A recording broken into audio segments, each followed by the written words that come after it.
Hi, this is Sarita Dua of the AskSarita Team at Keller Williams, and today I want to talk about what is going on with the market. You know, I had just prepared a video that I was going to launch to all of you about multiple offers and waiving contingencies, and boy, in my 19 years in this business, I have not seen the market shift and slow down as quickly as it has these last couple weeks. Since about the beginning of May, we've seen a huge change in the market. Of course, there's all sorts of factors, right? The rising interest rates, which just happened, the Fed just raised the rate, the stock market, the gas prices, the war, there's all sorts of things at play. So today I want to talk to you about what does this mean? What is going on? It's the single number one question I'm getting over and over from clients, from prospective clients, from friends, from family. My own kids are asking me in our WhatsApp and in our family text, hey mom, what's happening? So here's the reality. The market is shifting. There is, with inflation being so high and with the Fed determined to raise rates to curb inflation, we're seeing the ramifications of that with higher treasury rates, as well as which lead to higher mortgage rates. Now, we've seen higher rates before. The couple of charts I'm referencing here in this video is a chart and a table that shows the historic highs and lows of interest rates. The overall average is close to 8%, 7.77%. So rates have been up before. And my first home, for example, in 1996, rates were over 8%. Now, I'm not saying, hey, rates going up means no big deal, still buy a house. The reality is rates go up and down, and there are programs out there, and the mortgage industry is going to get creative with regards to how to manage rates and how to get a program that works for you and then take advantage of rates as they come back down. But what it really means for buyers is if you were a buyer that sat at the sidelines because there was multiple offers on everything, it was significantly over asking, and though the rates were below 3%, the prices were going up and up. The good news for you as that buyer is with the market stabilizing, there are a lot more options.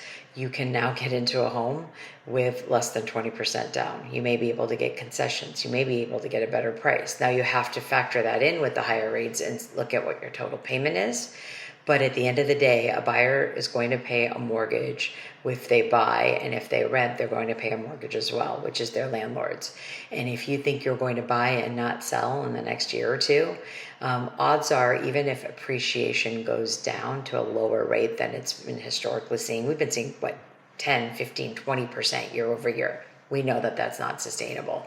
So if we go to single digit appreciation rates and you're not going anywhere anytime soon, it's still a good time to buy, but we do want to talk about strategy. We do want to look at the market. We also do want to make sure you're pre-approved with today's rates, as well as rates as they go up. If you're a seller, what does that mean? Well, if you're a seller, we got to admit that the game has changed. If your house hasn't sold in the weekend, that doesn't mean there's something wrong with your house. It just means the market is normalizing, and it may take more than 24 or 48 hours to sell your house. Now, what's interesting in Portland is we are still seeing multiple offers. So it just depends on the property, how well it's priced, its condition, and its location. Real estate's always going to be about location. But on the whole, things are taking longer. So if you are thinking of selling, I would say work with me to get your house in tip-top shape, but get it on the market quickly. It's both a price war and a beauty contest. Your house has to look good. And I tell my sellers, if you know that the meter has to run a bit with regards to days on market before you get an offer, then you might as well get that taxi meter going, right? Let's get it started. So especially where everyone else may be panicked and dropping the price, you don't want your neighbor to set your price curve.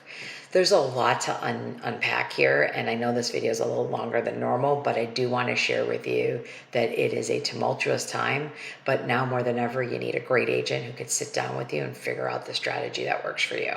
If you want to know what your home is worth, if you want to know how much equity you have, the average seller has $185,000 in equity. That is the average, and that is why we don't think the market is going to crash.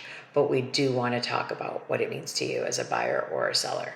If you have any questions at all, especially about this crazy market, please give me a call. AskSarita.com. We're here to help. Thanks so much.